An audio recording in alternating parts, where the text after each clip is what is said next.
Hey, what's up? It's me, Yana Babe, and for today's video ay gagawa nga tayo ng ating homemade shawarma. Dito nga ay nag-prepare lang ako ng plain mayonnaise at lalagyan natin siya ng lemon and garlic. Depende sa mayonnaise kung gaano karaming ilalagay na lemon at saka garlic. At eto, i-crush lang natin yung garlic para maging pinong-pino siya. And then, lalagyan din natin siya ng ating white pepper. Depende na lang kung anong available sa inyo. Pwede ring ground pepper o kahit anong klase ng pepper na gugustuhin ninyo. Then, tsaka din natin lalagyan siya ng salt. Tadyain nyo lang para hindi gaanong maging maalat. Konti lang naman yung aking mayonnaise at gumamit ako ng pinong-pinong asin. And then, lalagyan din natin siya ng sugar to balance the taste naman. Pagkatapos ilagay lahat ng sangkap at tsaka naman natin siya hahaluin hanggang sa mag-combine ang lahat ng mga ingredients. And once you get the consistency of your mixture, set aside muna natin at i-prepare ang ating next ingredients. And next naman natin i-prepare ay ang cucumber at tomato. Sa cucumber naman ay depende kung gaano karami, pero dahil nga ako lang ang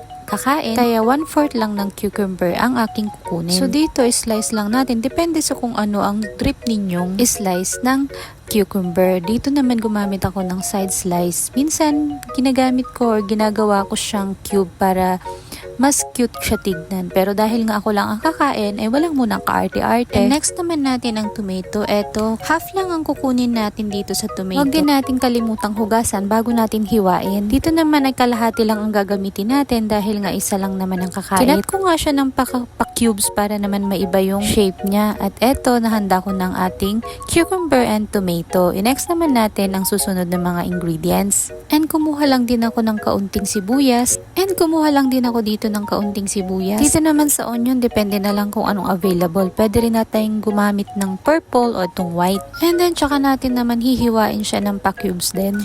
After that, set aside muna natin at maglagay na tayo ng pan. Painitin muna natin saglit, tsaka tayo maglagay ng oil. Pagkatapos naman yan, ay tsaka naman natin ilalagay ang sibuyas. Halu-haluin nga lang natin hanggang siya maging golden brown.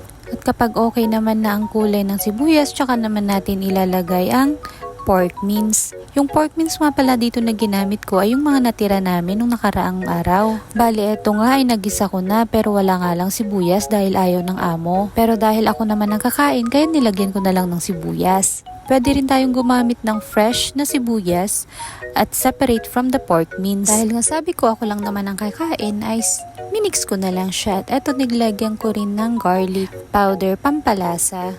And then, tsaka din natin lalagyan ng white pepper. And then, tsaka natin halu-haluin saglit. And then, pagkatapos nyan, iset aside naman na natin. Tapos, mag-ready na lang ulit tayo ng isa pang pan para sa ating tortilla.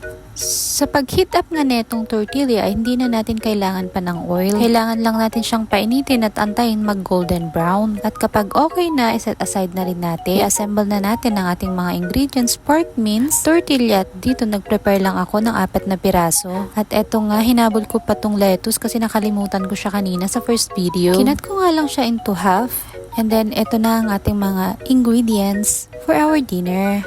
My homemade shawarma, made in pork mince, at yung mga natirang mga ricado lang ay hinalungkat lang natin sa ref. At salamat nga pala sa lettuce na galing sa kapitbahay. At pagkatapos kong hinandat, eto, gagawan ko na at sisimulan ko na ipapakita sa inyo kung paano to ginagawa.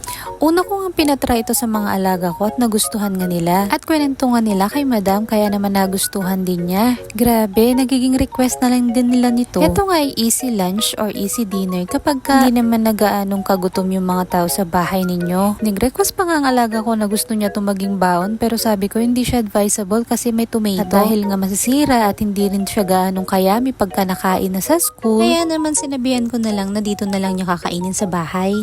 Pwede siyang gamitan ng lettuce. Tapos pala hindi ko siya kinat. Tapos meat. Okay.